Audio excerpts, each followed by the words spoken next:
Hello guys, आप सभी का वेलकम है क्विक स्टडी जियो चैनल पर। आज की इस वीडियो में जो टॉपिक हम डिस्कस करने जा रहे हैं वो है डूम्सडे फीस। ठीक है, तो ये क्या चीज़ है इसको जानते हैं। ठीक है, तो यहाँ पे आप ये जो फीस देख रहे हैं, ठीक है, जिसे हम डूम्सडे फीस कहते हैं, जिसे पॉपुलरली यही कहा जाता है, जबकि इसका नाम है ओर फीस। ठीक है, recent sighting of the rare oarfish popularly called the doomsday fish near the source of Baja California Sur Mexico have sparkled speculation about potential natural disaster. ठीक है, तो ये जो है आपका ओर फीस है, ठीक है, जो कि समुद्र के बहुत गहराइयों में ये मिलता है। तो ये अभी क्या हो गया कि ये सी शोर में पाया जा रहा है, जैसे कि कैलिफोर्निया, मेक्सिको। ठीक है, और ये बोला जा रहा है कि जब इस तरह का जो मछली जब नज़र आता है ना, तो ये बोला जाता है कि कुछ ना कुछ नेचुरल डिजास्टर आगे आएगा, ऐसा कहा जा रहा है। ठीक है, तो चलिए इस मछली के बारे में जानते हैं और क्या क्या चीज़ इसको लेके जो न्यूज़ में आ रहा है उसको जानते हैं, है ना। अब ये जो डूम्सडे फीस है, इसका जो साइंटिफिक नेम है वो है रेगालिकस जेल्सनी। ठीक है, जेल्सनी। कॉमन नेम इसका क्या है? ओर फिश या डूम्सडे फिश भी कहा जाता है।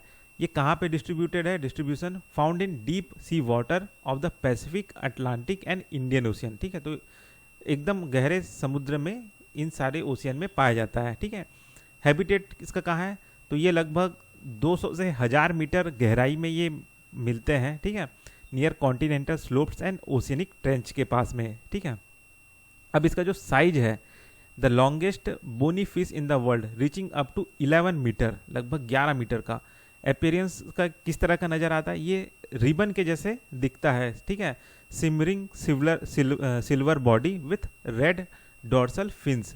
ठीक है, डाइट इसका क्या है? तो feed on krill, plankton and small crustaceans. तो ये सब खाते हैं वो मछली जो है।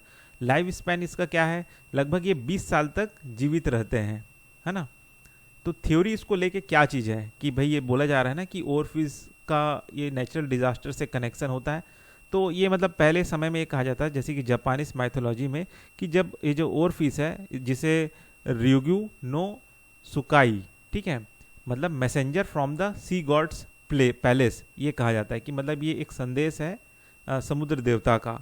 ठीक है, ये माना जाता है कि ये जब नज़र आता है, ये सरफेस में जब नज़र आता है, तो या तो अर्थक्वेक आता है या सुनामी आने वाला रहता है। ठीक है, the theory gained traction when oarfish washed ashore before the 2011 Tohoku earthquake in Japan. ठीक है, तो उस समय पे भी ये जो आपका तोहोकू अर्थक्वेक आया था 2011 में। ठीक है, तो उस समय पे भी ये ओर फिश जो है नज़र आया था। तो इस तरह से, एक तरह से क्या बोलते हैं, इस जो मिथ है, ये जो मिथ है, इसको कहीं ना कहीं थोड़ा लोग पक्का मान रहे हैं कि भाई अभी ये नज़र आया तो अभी शायद फिर से भूकंप आए, फिर से सुनामी आए। ठीक है, साइंटिफिक एक्सप्लेनेशन क्या है?